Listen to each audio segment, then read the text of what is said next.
seconds, but it's pretty fast. And I'm going to open up all of our different pages on Facebook because that's fun.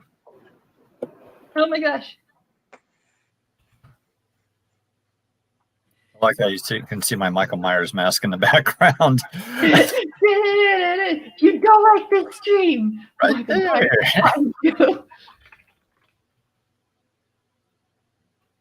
All right.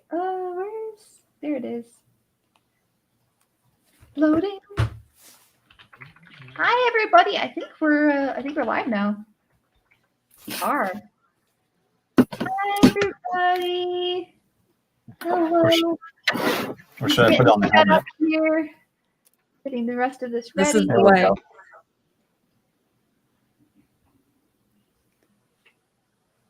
Okay. I wish I could have that Cobb hairdo. Take the helmet off and whew, just perfect.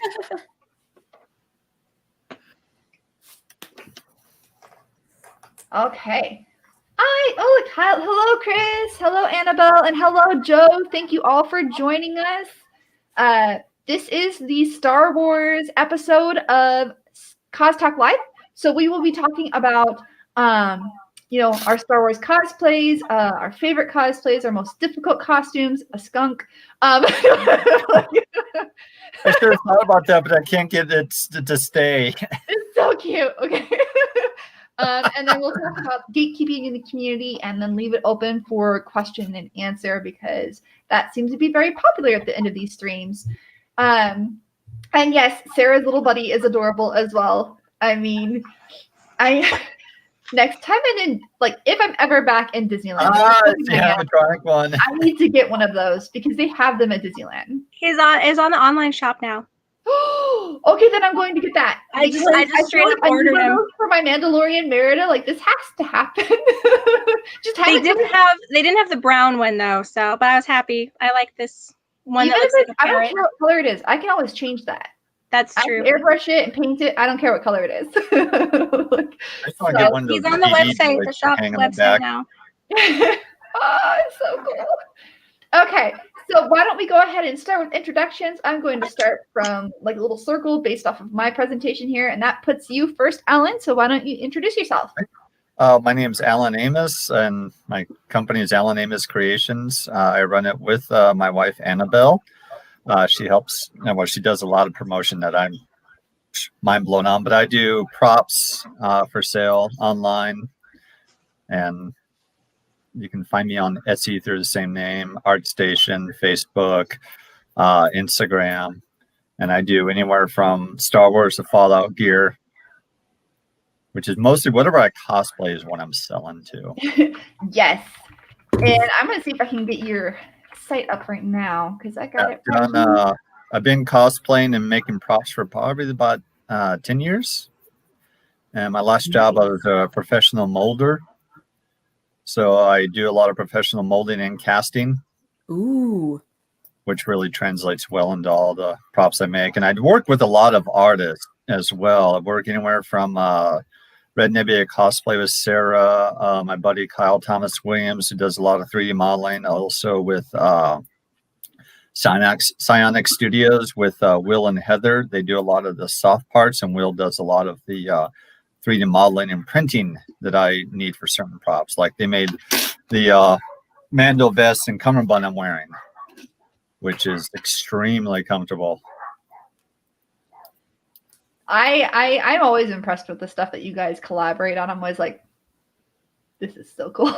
And some stuff I just still make by hand, like the badge on my partisan.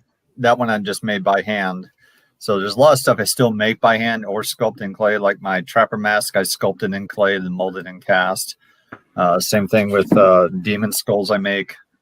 They're all sculpted in clay, then molded and cast. Yeah. So you guys have to follow Alan. Like Alan has cool stuff. It is awesome.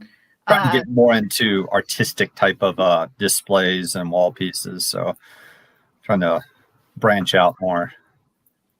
There's my art station. Is that my art station or is that my Insta? This is your Facebook. Oh, the Facebook. There we go. Yes, you can find Alan everywhere. A lot of Star Wars. But like you have some clean molds too, so I'm always impressed with your molds. So they are awesome. They're really good. I got really good when I was working at my last job because we had to do production molding of medical equipment. So all my molds had to be nice and tight and technical. So I learned a lot there. Well, thank you for introducing yourself, and that moves us to Sara Sundae. Hi, I'm Sara. I've been cosplaying for about 6 years. I mostly make my own costumes, but if I want a costume and it's cheap online, I will buy it. I don't do cosplay professionally. I don't really like to make things for other people. It stresses me out trying to please other people. I work more like as I want to call it community cosplayer. I do public appearances with different groups like Rebel Legion and the Justice League Arizona, and we have our own princess group off the page. But of course, we haven't been doing anything this year really to promote the group. Yeah, I don't know what else to say. You're like your mama, space mama. So like yes, Princess Leia. I've been doing that a lot more this year just because I got on TikTok and the algorithm really loves Princess Leia. I do a lot of other kinds of costumes. I mean, I've done Star Trek too, and the Twi'lek, the Mandalorian. I have a lot of Rogue costumes. I have like 6 different versions of Rogue, and then I have like my original characters that I make for fun. It's fun to do original characters. There's no stress. It's like however you want it to look. It doesn't have to be perfect. It's your own creation. Yeah. Nice. Yeah. Originality can be fun too. And I think that's why I like Star Wars so much, is there's a lot of room for editing. And yeah, you can get away with a lot of OCs. Yes. Not just like on your own. Like if you wanted to join groups, different groups they have different outlets for having original characters, which is a lot of fun. Yeah. Yeah. Well, thank you for introducing yourself. All right, Ambrose, on to you, my friend, my little hood twin. Hi guys. So I'm Liz from Ambrose Cosplay. I would say honestly, I'm probably more of a casual Star Wars fan. I really do enjoy it, but I'm not like deep into the lore or anything like that. But I enjoy it quite a bit. I have one Star Wars cosplay. Oh, let me grab it. I think I have yours up here. But it was one of my favorite experiences, honestly. But it's one of my favorite cosplays. So obviously I'm not wearing it today. I'm definitely getting some like Sith Anakin vibes from this hood, though. It's super comfy. I'm like digging this. So, but I do enjoy Star Wars quite a bit. Yes, I've done Rey. That's like my one Star Wars cosplay. Nice. But it was super fun to go do this and shoot in the sand dunes. And I'd really like to do more Star Wars cosplay. I'd actually love to do like The Mandalorian. I think I might be a little short for a Mandalorian, but That's never too short. Fine. All right, and then you guys know me. I'm Sam from ThermoCosplay. Today I am dressed as a Zeltron from Zeltros. They're basically very pink. See, very pink. And I've done a lot of different Star Wars costumes, mostly Twi'leks, but I've done Jedi and other things, and I will be working towards a Mandalorian right now. So let me see if I can pull up like a photo of one of my Twi'lek shots. Haven't worn the Twi'lek very much this year, just because, well, it's that kind of year. And honestly, the painting takes so long, and then removing the paint takes so long that most Twi'lek cosplayers are like, So that's why I just covered myself in layers of blush today. But yeah, OCs, we're seeing a lot of comments about original characters. If you don't know what OC means, it's original character. And OCs are very common in Star Wars because it's easy to take one of the races and species and use like their common garments or other things and turn it into something based in that world that's original. You can also do a Mandalorian to make it original. It could be any species. So same thing with like the Empire tends to be more human because they're jerks. But the Rebel Legion, you can really be just about anything. You want to fight against the Empire, sweet. So that I think is what draws people, cosplayers, to Star Wars. I mean, other than a lot of us having grown up with it, we're drawn towards it because if we aren't good in any one specific area, there's a lot of resources for collecting parts. And there's a lot of tutorials out there on all different sites all over the world. Everyone's approach to Star Wars character in some way. And so it makes it a little bit easier to really tackle your dreams in the intergalactic world or realm. Well, I think Star Wars has a very recognizable style. Like especially if you do an original character, most people can still tell you're from the Star Wars universe. I think like the Jedi robes, for example, or like the Mandalorian armor or whatever, has kind of like almost become like completely synonymous with that Star Wars style, kind of like the way people would recognize like the Hogwarts robes or whatever. So that's kind of neat too. I know some cosplayers don't always do their original characters at cons because they're like, well, no one's going to know what I am. But original Star Wars characters, like I can instantly tell that they're from Star Wars or they're supposed to be from Star Wars. Yeah. Certain aesthetic. Yeah, for sure. It's like edgy meets grunge meets intergalactic. It's got a little something for everybody, for sure. Like it's also almost like a future post-apocalyptic type of thing where they're cobbled together. Because I watched a behind the scenes on one of the Star Wars movies, and they were talking about how Lucas wanted everything to be new tech, but look very, very old tech. Yeah. Well, and that's a cool thing too. I mean, you can go like the really, really old route, like what the original trilogy had, or you can go the high fashion route that some of like the Solo movie had, or the first 3 movies had.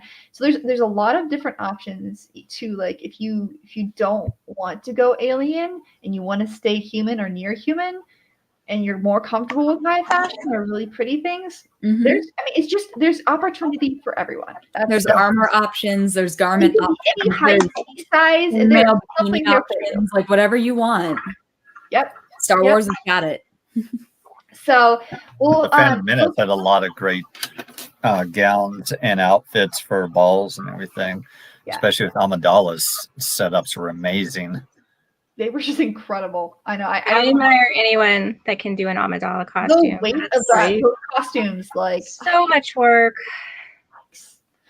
But we've got a couple comments here, quite a few actually, and people talking a lot about we have Chris mentioned the Bo-Katan Mandalorian character. We have some people talking about Princess Leia, which is awesome, and just in general, the love of Star Wars is real. Thank you all for joining us. We agree. The opportunities here are great. So why don't we go ahead and start with you, Alan, since you're up in the top again for me. What was your favorite Star Wars costume that you created to date? Oh, that's a toughie. Okay, mostly favorite. My favorite is my Samurai Boba Fett. Okay. Because it's such a staple and got me into the whole thing. Because usually I would do just regular Mandos, and I've done from my pink Boba Fett to my regular Mandos I've done, and my Samurai Boba Fett pretty much hit and everybody loved it. So I think that's probably still my favorite. But right now I'm kind of into pilots. And I'm a huge fan of Rogue One. So my Rogue One Scarif Marine is one of my favorite ones to wear. I'm working on my Partisan from Saw Gerrera from Rogue One. So right now, anything that's coming from Rogue One is my favorite because I'm completely obsessed with that movie. So I found your Samurai Boba Fett. So I'm going to show this one, and then we'll look there we go. Yeah.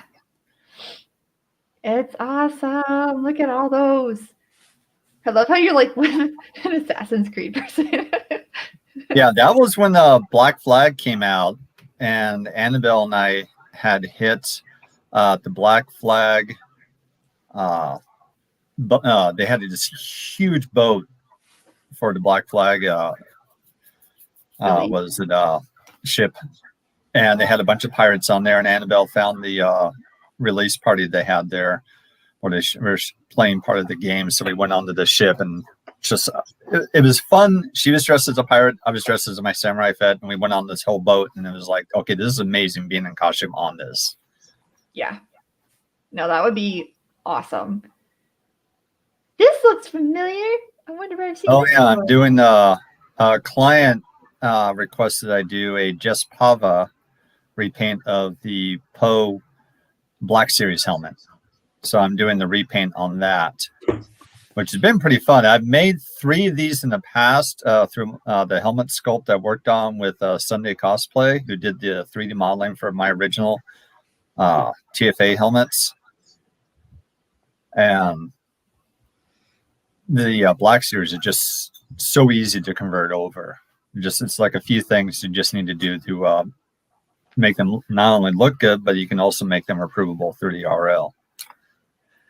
Which is awesome. Like, that's one thing too, the fact that there are like Star Wars groups, and we'll talk about that later, but the fact that there's literally Star Wars groups that you can get approval for, and you're like, here you go, look, I've got an approved costume, like this legit meets the Star Wars standard. Like, that's pretty fun. I did a commission of a Star Wars costume for someone that she wanted, like she was looking to get approval. And she was like, oh yeah, like you did a really good job. They said there was only one thing wrong with the back. And I was like, excuse me. Like, first of all, there is not. There's nothing wrong with I the looked back. at so many screen caps, you guys. There was nothing wrong with it. And all my custom Mando helmets and breach charges, and right now I'm really loving my U-wing chest boxes from Rogue One. I've been doing with my buddy Kyle Williams, 3D modeled it, and I did all the molding and casting, and my buddy Will printed some of the detail pieces that I needed to redo because I didn't like how I made them originally. Yeah, these are really cool. But I've been having fun doing those and doing a lot of the. I've become such a huge Star Wars nerd. I keep finding like original parts that they used on Star Wars costumes and backpacks and all these different parts. So I'm hunting down parts that are coming from like Australia, and I get them coming in that are used on like the Rebel backpacks or Empire Strikes Back or Return of the Jedi. So I get those molded up, cast, and I can offer those as kits so everybody can use, the copies of the original pieces. Yeah, no, that's because they're not readily available, and you can still build your own. They're still approvable, but I know that there's a group of people who still like to have, oh, this is the actual real part. Yeah, and it's really shocking how many original Star Wars parts are just kind of lingering, and like even like thrift stores off and on. You'll just score something, you're like, what the heck? This is a part of a movie set. Are you serious? And someone didn't know what this was worth, and they just were like, grandma passed away. We're just gonna throw this in a thrift store. You're like, no, what are you doing? So latest part I got was it was from an instrument cluster from like a 1960s Ford vehicle. And it's just this little piece that goes on the Rebel backpack. And I did some searching, and other people listed a link, and I found the part number and found the one part in Australia. So I had it shipped from there to here. You're like, I'm so lucky. That's awesome. So, all right. So we've gone through like some of your favorites. What about you, Sarah? Do you have a favorite Star Wars costume that you've worn? Probably Princess Leia. I wear it the most. I've been wearing Princess Leia almost 4 years now. And so this year I decided since I'm in Rebel Legion now, I joined last summer. I'm going to make more Princess Leia costumes. So I started, you see it? I started the Cloud City costume in January. Awesome. But it's a lot of embroidery, and when you get busy with other things, or COVID comes up and Celebration gets canceled, and you're like, well, I'm not in any hurry now. But yeah, I'm on the 4th panel, so it's going to be done pretty soon, and then my hope is to make Endor Leia. As much as I love being a Twi'lek, like you said, Sam, the makeup it's a lot of work, and then when you put it on, you want to make the most out of having it on. So I'm not going to just throw it on and play around the house in it for 4 hours and then wash it off. Like, I feel too like it takes so long to remove it that yeah, I feel like it's more work removing it than putting it on. Yeah, no, it is. Especially if you have a really good airbrush, it is. It's definitely more work removing it than putting it on. But while we're looking at this awesome picture, we've got a couple other comments, people saying that apparently Annabelle has 12 favorites. 12 of your favorites, Alan. There's lots. Annabelle likes Minnie. Yeah, sorry, I ramble sometimes. And then we've got Chris that said that once he finishes his Death Core of Krieg armor, he wants to do a Samurai Snow Trooper. So that would be kind of cool. That sounds cool. I expect you fully to have fake snow on.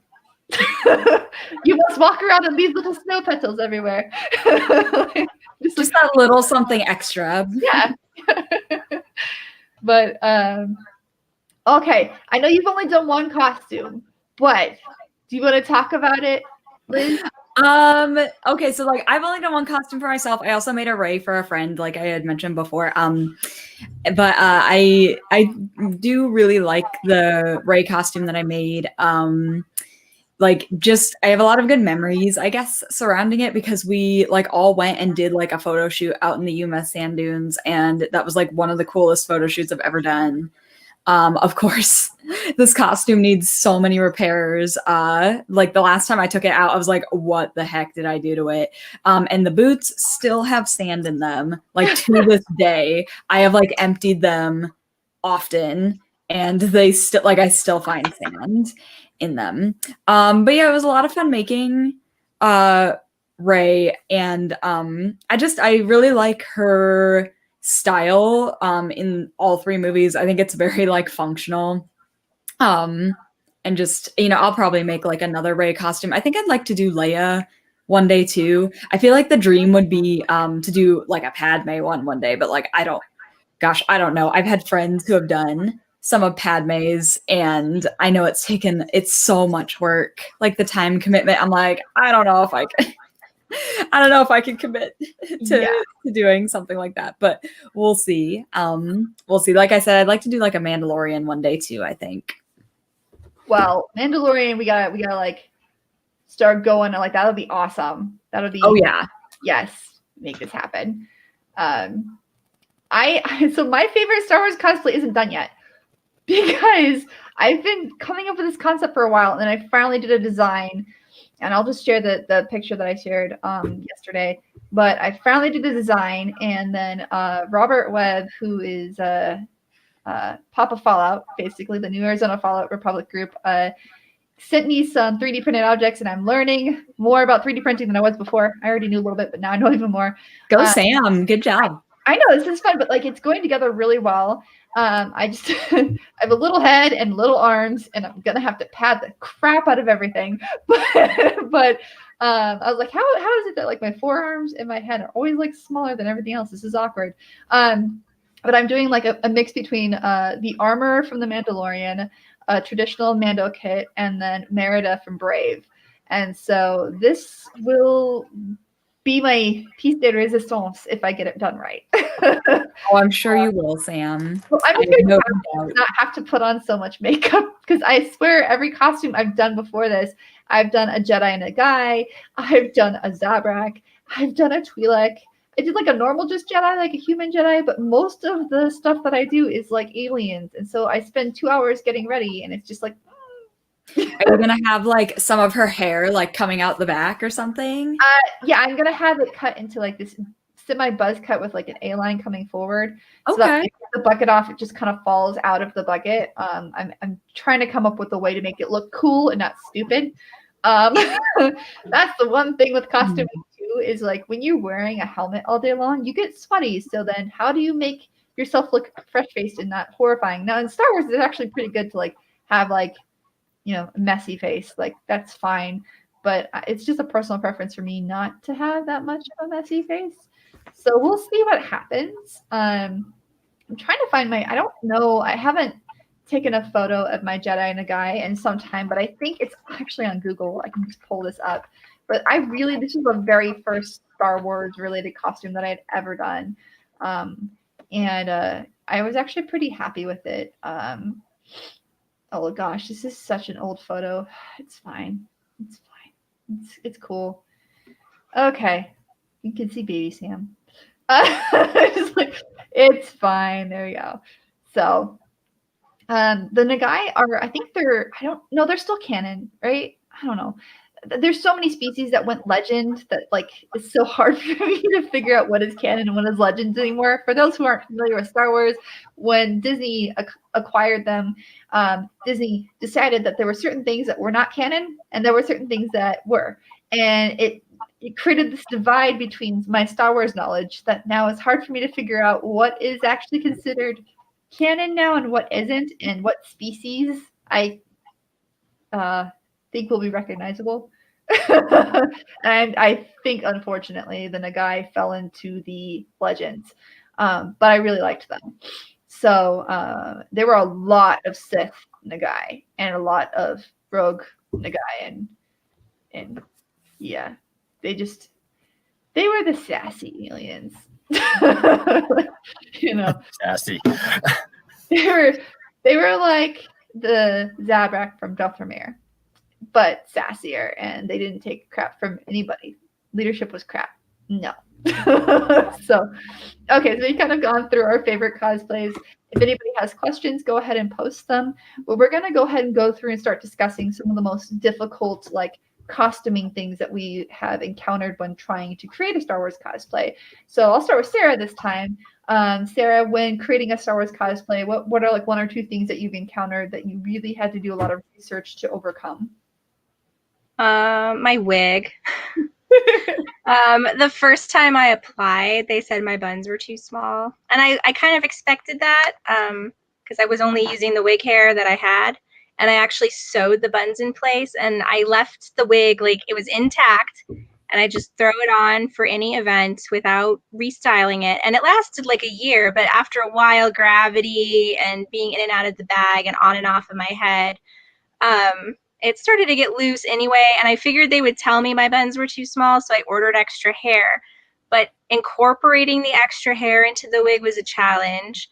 The buns are heavy. The first time I went out with it, they started to fall apart. So I was at a movie theater and they were coming unbound, and I was like doing this a lot, like squeezing all the pins back into, there's one coming out right now. Squeezing all the pins back into the hair. Because wig hair it's not the same as people hair. Like it's dense, it's slippery. And then I found a few videos and I discovered spin pins and also these really, really big heavy duty bobby pins that really hold the hair in place. Yeah, that's my first shoot I did as soon as I finished the costume. So my buns were really small. And it's kind of funny because when they approved the costume, they said, if you want to make it better, you should make your buns a little smaller. So I think the thing is you want a big diameter, but you don't want them to stick out too far. And I think mine were sticking out too far. So this is a new wig, though. This isn't the wig I got approved with. And then when I got this wig, the extensions, I needed them because the hair wasn't really quite long enough. And I didn't know that when I ordered the wig that the hair wasn't going to be long enough. So I threw the hair in, and it's a slightly different color, but it's okay. The last time I styled this wig, it took me 15 minutes per bun. So I'm getting pretty good. Nice. Yeah, and I know that you put like some kind of netting over it to keep the hairs from flying away, right? Yes. The nets, oh my gosh. Not only does it help keep the buns like looking dense and less like easy to fall apart, because you get those little ends and they're going to stick out. But the other thing it does is it protects the wig from like snags. Since, like I said, I only style it every couple of times I wear it if it starts to get messy. Like especially here, this hair will get pulled out a little bit and it'll get messy looking. Yes, photos do hide everything. But yeah, the hairnets also protect it from, like, let's say one of my rings snags it, or like this guy's little claws, or something happens when I'm pulling it out of the bag and putting it on. It'll snag the net first and it won't mess up the hair as much. So it keeps that, and that for storage too, it helps it stay in place in storage, because I leave it styled in storage and then I'm on and off like a hat with it most of the time. That's awesome. So before we move on to you, Alan, we have a question from Annabelle. Oh, hi, Annabelle. So what did I pinkify myself with? You know those contour palettes that have 4 colors of blush? All those colors of blush. Like all those colors of blush and then some eyeshadow. And plenty of HD finishing powder so that I did not look scary red and looked a bit more like natural skin, had an aggressive suntan red. Or burn, technically. But yeah, no, I used Lunatic Cosmetics contour palette, and they have 4 shades of blush that are incredible. And they're meant to be for different skin tones, but it worked really well for this. So yeah, that's how I pinkified myself. Just blush. Yes, just blush. I'm not saying it didn't take like 45 minutes because you have to layer it, but just blush. And I put down, if you want to do powder like this, put down a primer, and the primer just like sucks up the pigment, and so it ends up being a little bit brighter. Yep. All right, Alan, let's see here. What did you encounter 1 or 2 things that was like really difficult from like a Star Wars fabrication perspective? Finding correct parts. With Rogue One, Rebel Trooper, and my Partisan Scout here, they use a lot of specific parts. They're from World War II, Vietnam era. So trying to track down and being part of track down parts, being part of some of the face groups I belong to. A lot of people are a lot more knowledgeable than I am, so they're able to find some of the parts, and you can do more research to find them. So it's trying to find what they use. Like on the Partisan, this is easy to find, but these pouches, no one knew where they came from, so I'd kind of make my own to mimic the movie. So, but yeah, it's just mostly tracking down the pieces off of eBay or whatever military store that they used on set. Yeah. And that's the one thing is I don't know if people like probably people don't know this, but that like Star Wars used a lot of military gear. It was what was available at the time. There was a surplus, and it was inexpensive for a project that they weren't sure was going to be popular. So, take a risk with something, and then as the movies go along, you see everything kind of improves a bit because, hey, we have a budget. Yeah. I think that probably the hardest thing was the paint color too. Mm-hmm. Trying to figure out what paint color, because we found out through whatever gradations or touch-ups they do on film distorts the actual original paint job on certain things. So there's tons of conversations on what original color was used. So that's, I think, one of the hardest things if you're going for screen accurate. Right. Usually for like if you get approved for Rebel Legion, like 2 of my costumes have been awesome. They say it can be this range of colors because no one really knows. Yeah. And that's actually like I frequent Wikipedia a lot, and their canon list has a lot of this range because they were like, I mean, the movie looks like this, but it could also be this, and the comics reference this, but they were also printed with a different medium that's now better. So this range, close enough. So that happens a lot. And then there was, like Annabelle was saying, like Ray, there was a lot of arguments about the actual fabric color, and this is the thing too, when you have stuff that a lot of movies will buy like surplus fabrics and then they hand dye them to match whatever it is that they want. So there is no actual color that exists that you can find. You're just going to have to attempt to replicate it. But it's not going to be perfect. And so like, yeah, I know a couple people who have tried to get like the Rebel Legion or 501st approval and have gone like, well, can you just make it a shade lighter? You're like, well, does it need to have more peach tones or more blue tones? Or what do you mean by a shade lighter? Can you give me a color wheel and tell me what spectrum you want me to move along? I had that issue with this costume. Yeah. I've seen it happen before, and I totally believe it. And I give more power to you guys that like you guys make this for like a living or do like charity stuff. I'm like, wow, I just do this as a hobby. I don't know how you like manage to like, this will be exact. And then once you find that color, you like go into Photoshop. You're like, give me a hex key. Like, will this work? So yeah, it's probably pretty rough. Yeah. And Chris says that like a lot of the guns used in Star Wars were like World War II surplus that they just made non-actionable or non-fireable, removed basically. It's really easy to, not super easy, but you can remove the firing pin from a gun and then it doesn't work. And so they just did that and painted them.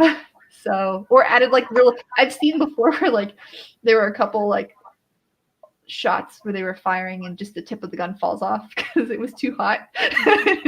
And they tried to glue like plastic to metal and it just does not staying. So yeah, it's pretty funny. And Liz, you said that you've created, who was it that you created, or what character did you create for your friend? Oh yeah, it was Rey from The Last Jedi, so that version. And I would say that I mean that one, so like, you know, for Rey, her shoes exist, like her exact shoes exist. Pozu sells them. Like her exact fabrics, like you can find them. But they're almost, I mean, the shoes are pretty pricey. And her fabrics are almost always sold out.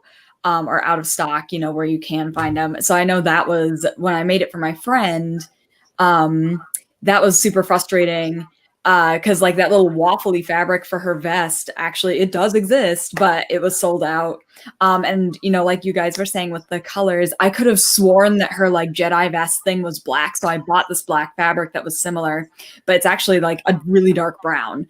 And so I had to go buy a different fabric for it. I was like, okay, well, this isn't right. And that's the thing that we were talking about is everyone thinks it's a different color. Right, exactly. I mean, if you find the actual fabric that they used, it is like this kind of espresso kind of color. And so I was like, oh my gosh, I bought all these yards of like this black fabric and I'm not even going to use it now. Well, I mean, I'll use it for something else, but I was super upset at the time because like I had sent her a picture of the fabrics and she was like, oh my gosh, I'm so excited. And then I was like, so like upon further investigation, I discovered that it's not actually black. Sorry.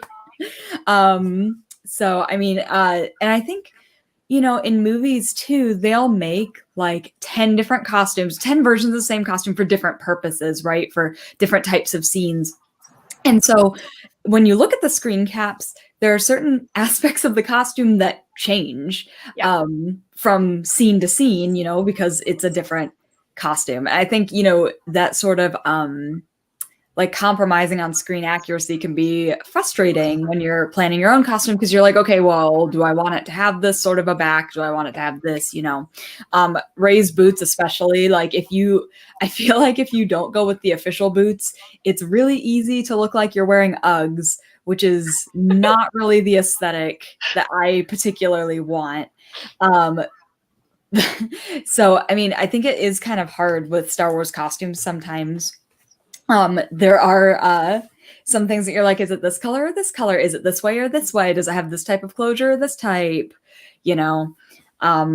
So I know I definitely had a hard time with like, okay, well, what do I want to do here? Because for wearability, her like little wrap thing, they call it a capelet in the guide, which I don't like, I wouldn't call it a capelet, but her little like desert wrap thing, you know, if this were real life, she would probably just like wrap a fabric around her. But like for wearability, I'm like, I don't want to put this on, like plan it every single time. Like I just want to put it on and it's done. Yeah. So like I had to like do some stay stitching and stuff to make sure that, you know, it's basically ends up being like a vest is what it ends up being, which I know is not like, you know, accurate, but I'm like, I don't want to fight with this thing every time I wear this costume. I just want it like on, let's go to the con.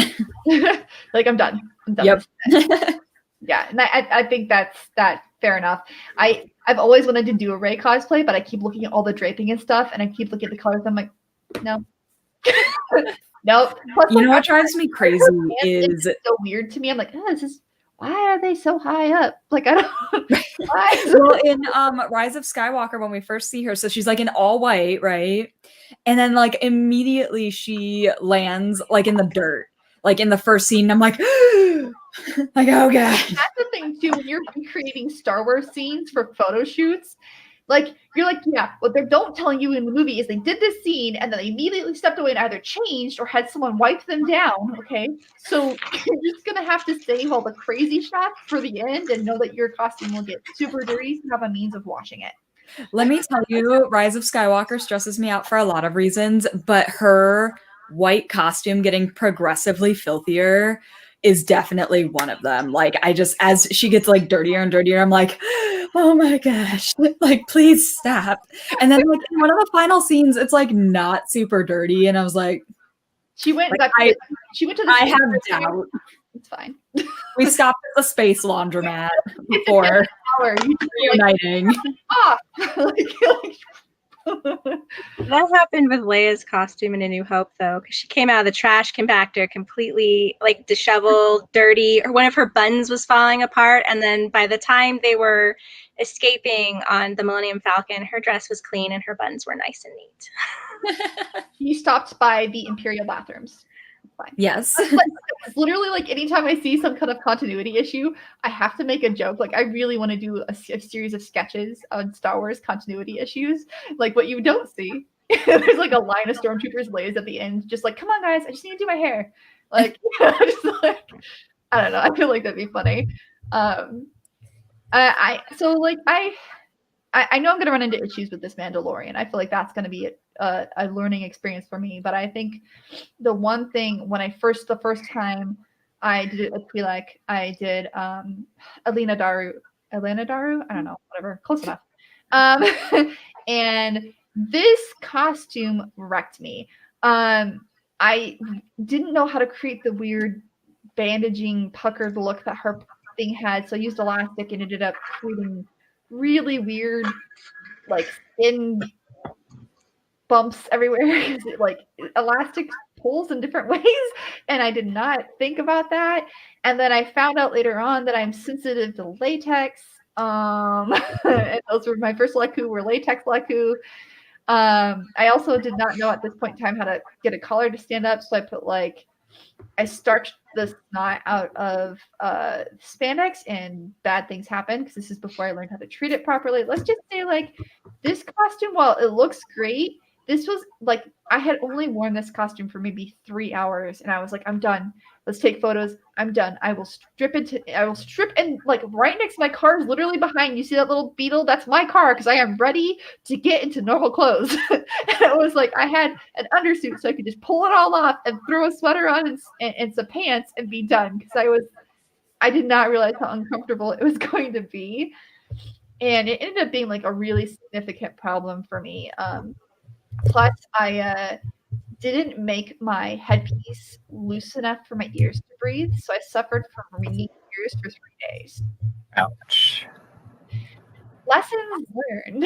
That's so good. I also learned that apparently I'm one of those people that once I switched out my Leku for silicone Leku, I'm one of those people that I don't have to do any sort of attachments or stuff. My skin just suctions to these things. I had to start putting primer around where my skin was going to touch the Leku so that I could release it because it was starting to get so stuck to my skin that I couldn't pull my own Leku off. I was like, this is weird. I thought that silicone Leku were supposed to be hard to keep on your head. My skin's now I love it. I like it. And that happened with my thing Krios mask when I made my Mass Effect costume too. I was having such a hard time getting off that my friend came in with a little pair of scissors from her Leatherman, and we trimmed one section so I could get a tear and start pulling away from the skin tight because it was just attached to me. So you will have to experiment with your own body too and see what it does and does not get along with. For me, I don't get along with latex, and I apparently love silicone. So lessons. But that was more of a problem. It wasn't necessarily fabrication. It was learning the limits of my own body. And that's one thing that I feel like Star Wars costumes will affect anyone with, is it will push the limits of your body. So be sure that you can get water. Be sure that you can take bathroom breaks. Make sure you can eat, or have a handler that can assist you with all these things, that if you have to take pieces off, they can carry it in a bag for you so that you can complete these actions. Because yes, Star Wars costumes will really test your patience. So we've got some questions. Sorry, I have really bad allergies, And all of our windows have been open lately, so if you hear me sniffling, I swear I am not sick. I just forgot to take my allergy meds. So, oops. All right. So we've talked about the Ray fabric colors.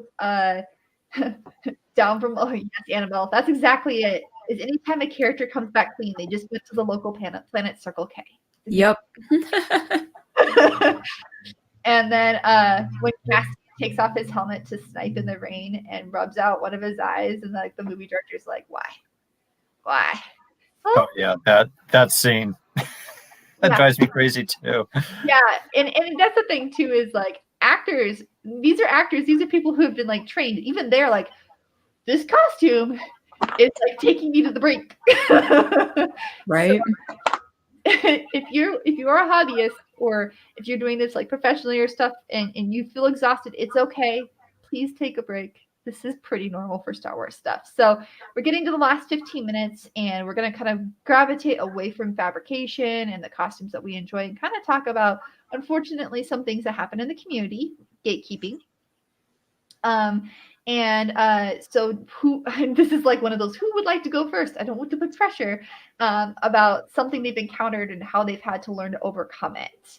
Oh, sorry. There goes my phone. I honestly feel like, so I already told you guys, I'm a very casual fan. I am not like knowledgeable about like the lore of Star Wars. I have not even like watched Clone Wars. I would like to, but the animation is so hard to look at, you guys. I tried a couple episodes, and I like, I was like, this is just so, it's so hideous. Like, so a friend recommended that I just listen to it, and I was like, okay, I could probably do that, and then like kind of catch up. I do have to tell you guys, so my husband and I watch Mandalorian, and we really like it, but because like I feel like I don't know all of those little details, especially like from Clone Wars, I do feel like an idiot sometimes, because like I'll be like, oh, who's that? And like more knowledgeable friends of mine will be like, are you kidding me? Like, how do you not know who that? And I'm like, I've never heard of this person. And like at the end of the Solo movie, where they have, I think like Darth Maul makes an appearance.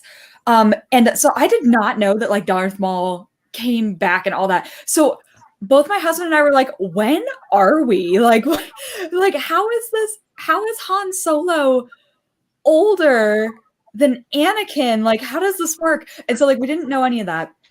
So I know that there is like some gatekeeping in the Star Wars community, especially, seems to have quite a lot of it. I've definitely felt like the like, oh yeah, okay, so I'm an idiot and I just don't know things about Star Wars, I guess. But honestly, I don't feel super bothered by it. I don't think that makes it okay for people to make you feel stupid. But like, I'm just kind of like, yeah, I don't know a whole lot about the deep lore of Star Wars. Sorry about it. Too. I think that happens in a lot of fandoms too, where you can enjoy like one character or one design, and then just kind of briefly read synopses on it, or kind of look at like the quick, here's the breakdown of the series, and this is the basic information you need, and you can still be a fan. You don't have to know everything to be a fan. Oh yeah, for sure. I do not know everything. Yeah, Star Wars, that's one thing. Like I'm just obsessed with Wikipedia, but I really love Legends more than canon. It's just how I am. And so there are people who get offended that I know so much about. Like, why are you reading about this? Why are you still doing these characters? They don't exist anymore. I'm like, they exist in my mind. I grew up with them, so you can piss off. Like, but that's just, I think that's something that every fandom suffers from. Is there are individuals that come in and say, well, you don't know about this, and you're like, maybe I haven't caught up, or maybe I'm a new fan, or maybe I'm just a casual fan. Like, you don't have to be an encyclopedia for that series. Yeah, for sure. No, I agree. I personally feel very unbothered about how little I know about Star Wars, but I just enjoy it anyways. I do think it's not cool to like make people feel stupid because they don't know, like, you know, all the Easter eggs and stuff like that, which I do not. There are a lot of people here, they're like, yeah, most people don't know. I mean, in the comment section, they're talking about like most people don't know the difference, and that like Annabelle's like, I forgot Yoda died. And then there are other people like, my Star Wars cosplays aren't accurate, but people still know that I'm from the Star Wars universe. So like, yeah, and I think the usual people that watch Star Wars are going to be casual fans. There aren't a lot of really well-versed individuals in this fandom. So I think the well-versed individuals tend to be very vocal in the fandom, and maybe that's why it feels that way.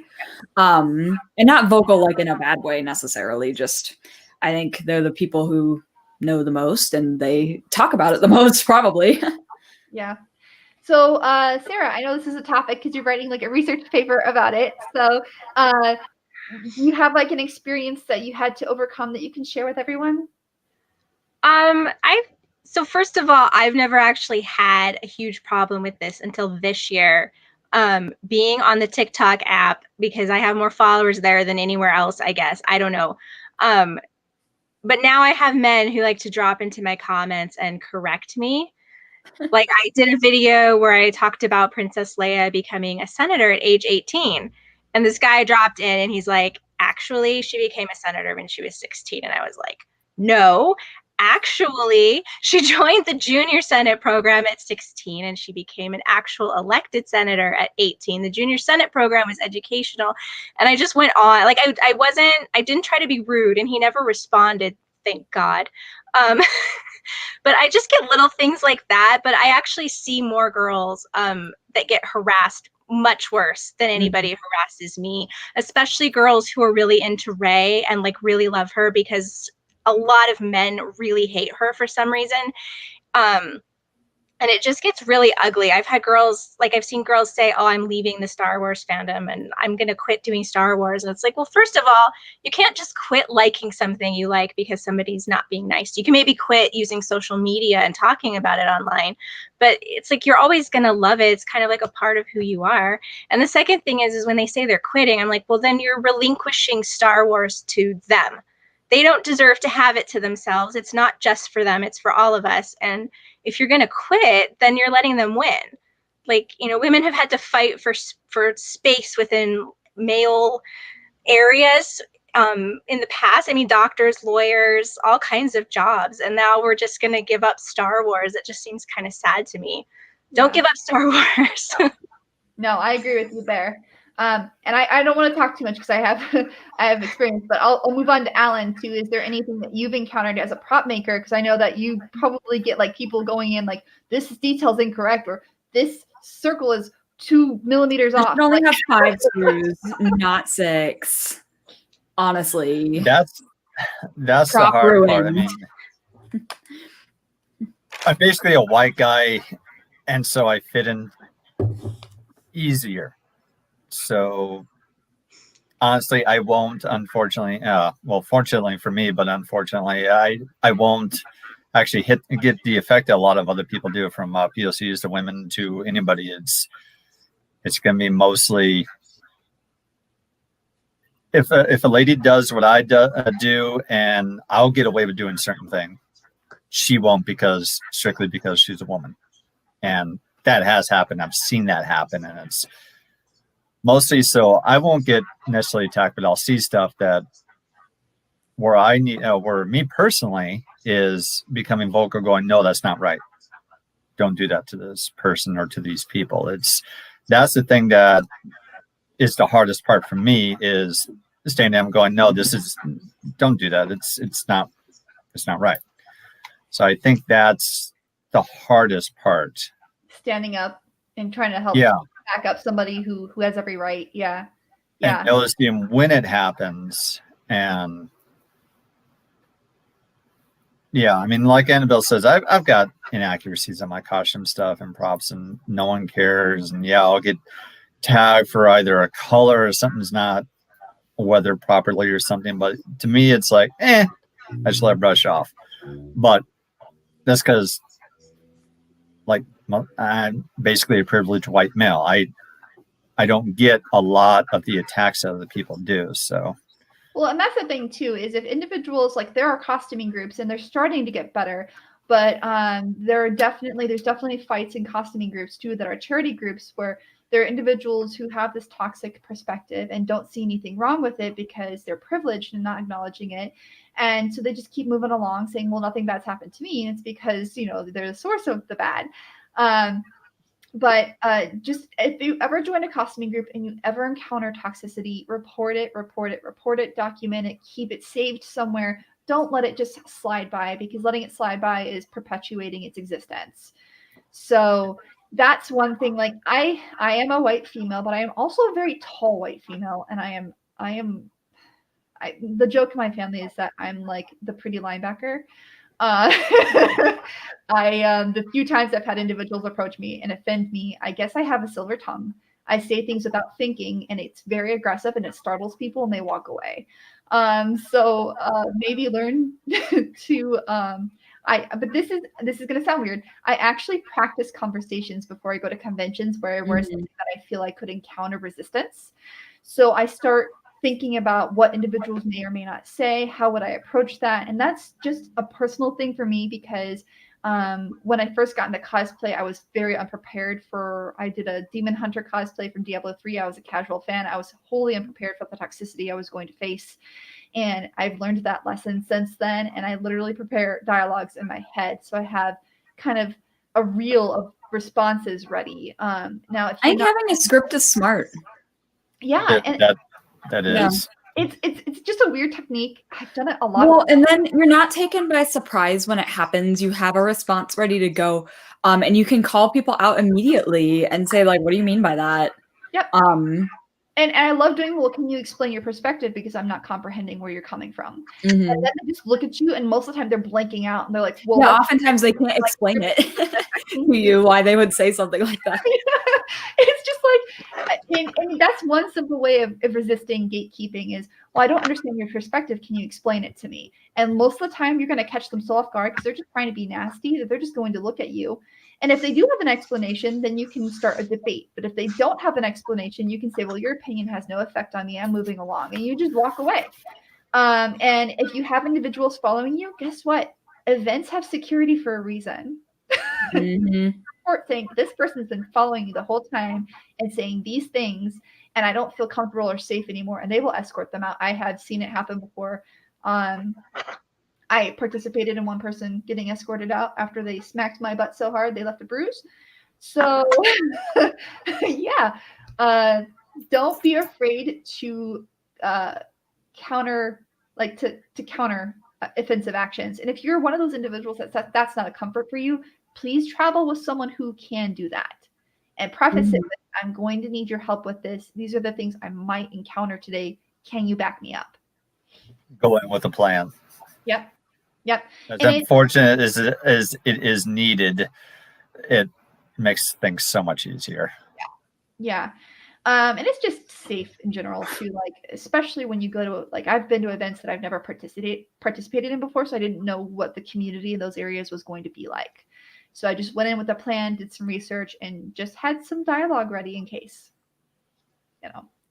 Also, if there are forums online where people are being inappropriate, you can report them. You can do stuff like that, but you don't have to participate in social media. Like, you can move on. You can do your own website and promote that and be like, this is my positivity, this is my light, and bring people to your site and get them away from things that are negative.